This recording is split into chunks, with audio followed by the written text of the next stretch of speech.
Jane is somebody who believes that each child should have the opportunity to discover what makes them passionate about education.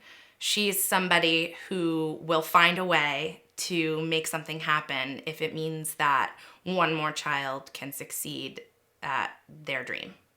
Flying Cloud today is a not-for-profit organization that encourages creativity and learning specifically for STEM education, working with students and teachers both in and out of school across Berkshire County.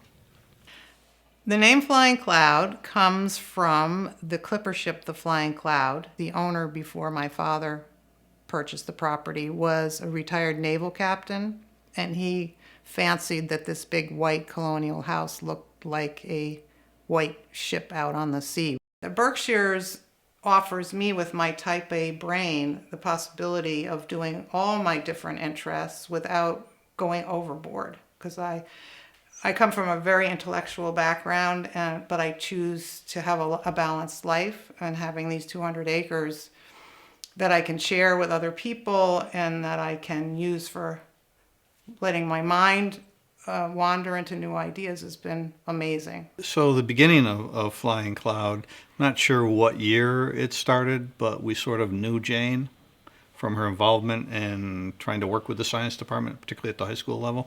And then we heard Jane was going to start the Flying Cloud Institute, and what was that about? And she made several presentations to the administration, the school committee, because we never had that sort of resource in the community before. So how could this be? What is this? Sounds really cool. The ethos of Flying Cloud is essentially built upon Jane's dream of a place where kids can feel safe enough to explore, to try, to fail, to retry. And the whole idea really came from her head. Every offshoot of the program was a brainchild of Jane and other community members to fill a gap of educational programming that didn't exist before. I think Flying Cloud happened because I'm compelled to fix things that I see need fixing. The first thing I tried to fix was this arts gap in children's lives. So the summer program, which is now called the Smart Summer Program, was built around local performing and visual artists coming and working with children, ages 5 through 14. Jane has an extensive knowledge about the Acoma Pueblo and the ceramics that they created as a culture. The very special part of that is the geometric patterns and designs that are found decorated on the pottery. So a project that we've worked with and Jane developed for students is the breakdown of that. How many triangles do you see?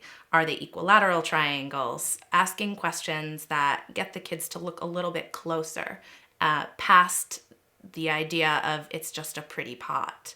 So taking it a step further, she works with high school students and has them design their very own clay and glaze recipe. So mixing minerals, water content, working with ideas like shrinkage, elasticity, and color of the clay. So from start to finish, from 3rd grade to 11th grade, they're getting that strand of art and science and math all together. School residency programs were one of my fun projects early on in Flying Cloud. Jane brought dancers and mathematicians and practicing scientists into the school to work with teachers so that they could expand upon the curriculum that they were originally working on to allow for different learning styles in the classroom. And it sort of grew from there exponentially.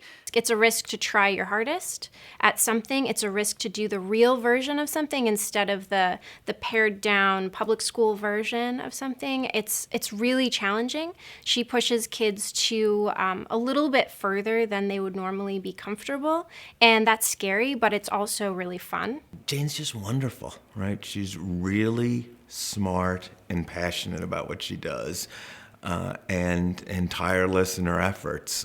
She cares particularly about young girls, but she really cares about everybody.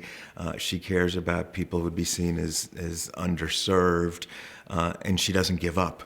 transition that a little bit into young women in science. So Jane she was way ahead of everybody else on this, looking at why aren't young ladies, young girls going into the sciences, into the math, into the technology. And she really worked hard at showing how young girls can get involved in science, technology, engineering, and math. Susan Cooper and Jane Burke put together a engineering-themed Young Women in Science Week that took place at Simon's Rock.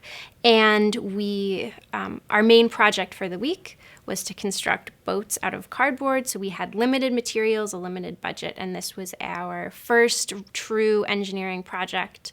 And we had to race our boats at the end of the week across the pool at Simon's Rock. Surprisingly, many of the boats floated with 2 girls in it. And my group, which myself and 2 other young women, ended up doing 9 laps in the pool with 2 of us in a cardboard boat, which still holds the record today of all the boats. The future of Flying Cloud is, well, for one, that all of the children who are now grown and the children who are currently participating will look back, and there's something that can't really be described about what it's done in the lives of the participants. There's going to be a legacy. There already is a legacy.